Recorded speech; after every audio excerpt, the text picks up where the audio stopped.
నమస్తే welcome to our channel నేను మీ Priyanka Tirumala Tirupati Parakamani case విచారణ పురోగతి ఏ స్థాయి వరకు ఉంది అలానే విచారణ వేగవంతం అవుతుంది అని చెప్పేసి ఒక పక్క మనకి వార్తలు వస్తున్నాయి మరి ఈ టైంలో పోలీసులు కూడా అంటే విచారణ అధికారులు కూడా అసలు ఎవరి అండతో ఇదంతా చేశారు ఆ మెయిన్ హెడ్ ఎవరు అనే విషయం తెలుసుకునే పనిలో వారు నిమగ్నమైనట్టు కూడా మనకి ప్రస్తుతం సమాచారం వస్తుంది ఈ నేపథ్యంలో అసలు ఈ కేసు గురించి తెలుసుకునే ప్రయత్నం చేద్దాము మనతో మాట్లాడడానికి సీనియర్ జర్నలిస్ట్ శేషరావు గారు ఉన్నారు ఆయన అడిగి తెలుసుకుందాం నమస్కారం సార్ సరే ఈ పరకామణి కేసు విచారణ ఎంతవరకు వచ్చింది ఎలా సాగుతుంది డిసెంబర్ 2 లోపల ఈ కేసు విచారణ పూర్తి కావాలి హైకోర్టు ఆదేశం మేరకు ఓకే అందుకే సిఐడి డీజీ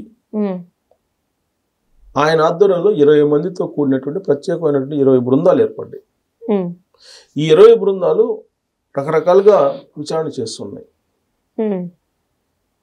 దాంట్లో లీగల్ టీం ఉంది ఫోరెన్సిక్ టీం ఉంది పోలీస్ టీం ఉంది తర్వాత తిరుమల తిరుపతి దేవస్థానం నుండి కొంతమంది అధికారులు ఉన్నారు ఈ మొత్తం కలిపి ఒక ప్రత్యేకమైన బృందాలు విజిలెన్స్ ఉన్నారు తిరుమల తిరుపతి దేవస్థానం విజిలెన్స్ వీళ్ళందరూ కలిపి ఒక 20 బృందాలుగా ఏర్పడి దాని మీద సీరియస్గా విచారణని ప్రారంభించారు యాక్చువల్గా పరకామణిలో ఏం జరిగింది అనే దాని మీద సీన్ రీకన్స్ట్రక్షన్ కూడా చేశారు సీన్ రీకన్స్ట్రక్షన్ చేసి కొంత సమాచారాన్ని తీసుకున్నారు ఎవరైతే దొరికారో 2023లో రవికుమార్ అనే అతను పరకామణిలో దొంగతనం చేస్తూ అతని కుటుంబ సభ్యుల్ని హైదరాబాద్ నుంచి తీసుకెళ్లి తిరుపతిలో పద్మావతి గెస్ట్ హౌస్లో విచారించారు శుక్రవారం అంతా విచారణ చేశారు శనివారం ఇవాళ కూడా విచారణకి రమ్మని చెప్పారు వాళ్ళు ఇచ్చినటువంటి క్లూస్ ప్రకారం రవికుమార్ సతీమణి ఆయన కుమార్తె వాళ్ళు ఇచ్చినటువంటి క్లూస్ ప్రకారం ఎవరో దీని వెనుక పెద్దలు ఉన్నారు అది ఇంకా బయటికి రాలా ఎవరు ఆ పెద్దలు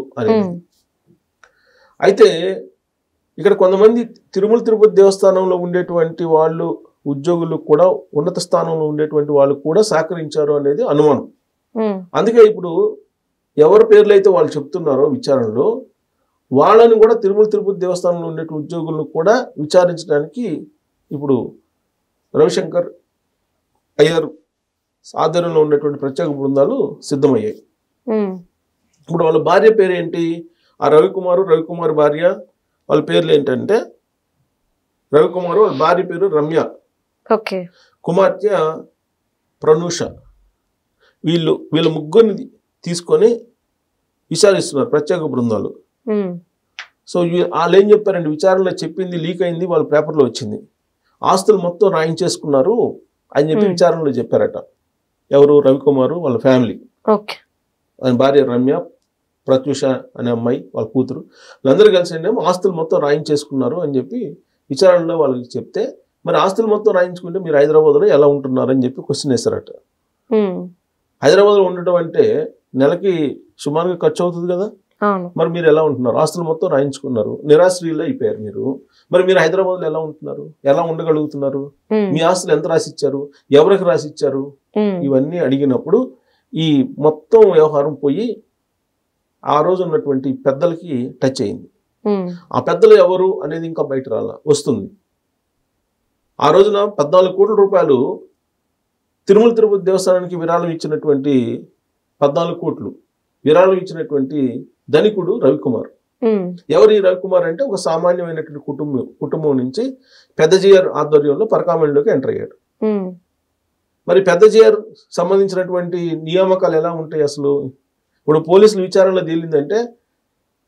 సాధారణంగా సేవకు వెళ్ళేటువంటి వాళ్ళని కూడా పరకామణిలో లెక్కించడానికి పెడతారు వాళ్ళనేమో పర్ఫెక్ట్గా వచ్చేటప్పుడు పోయేటప్పుడు అణువడుగు చెక్ చేస్తారట కానీ పెద్దజీఆర్ ఆధ్వర్యంలో నియామకం అయినటువంటి వాళ్ళ మీద పెద్ద చెకింగ్స్ ఉండవంట చెకింగ్స్ ఉండవా లేదా చెకింగ్స్ లేకుండా చేశారా ఎవరు చేశారు పెద్దజీఆర్ ఆధ్వర్యంలో పెద్దజీఆర్ ఆశ్రమం నిర్వాహకులు ఏమైనా చేశారా ఆ ట్రస్ట్ నిర్వాహకులు ఏమైనా చేశారా లేదంటే ఇతనే చేశాడా పోనీ ఇతను ఎంత సంపాదించాడు 14 కోట్ల రూపాయలు విరాళం ఇచ్చాడు కొన్ని కోట్ల రూపాయల దాదాపు 40 బుక్ వాల్యూ 40 కోట్ల రూపాయలు ఉండేటువంటి ఆస్తులు ఉన్నాయంట బుక్ వాల్యూ 40 కోట్ల రూపాయలు ఉండే ఆస్తులు ఉన్నాయంటే మరి దీని మార్కెట్ వాల్యూ ఎంత ఉంటుంది మరి అవన్నీ కూడా రాయించేసుకున్నారు అని చెప్పి అతను చెప్తున్నాడు ఎవరు రాయించుకున్నారు ఎవరు నీకు విరాళం ఇవ్వమని చెప్పారు అనేది ఒకటి. అలాగే ఇప్పుడు ఈ లోక్ అదాలత్లో ఈ కేసును కాంప్రమైజ్ చేశారు.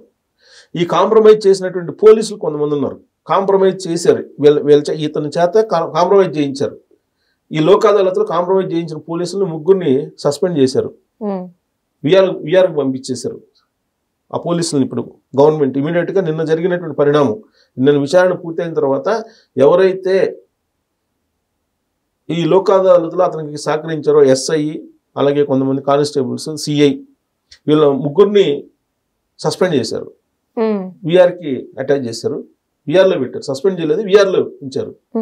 సో విఆర్లో ఉంచారు. ప్లస్ స్టార్ట్ అయింది ఇప్పుడు ఇది ఎక్కడికి వెళ్తుంది? ఇప్పుడు వాళ్ళు చెప్తున్న దాని ప్రకారం రాయించుకున్నటువంటి వాళ్ళు ఎవరి దగ్గరికి వెళ్తుంది. అది ఆల్రెడీ డాక్యుమెంట్ ఉంటుంది కదా, ఎవరికి రాసి ఇచ్చారనేది డాక్యుమెంట్ ఉంటుంది.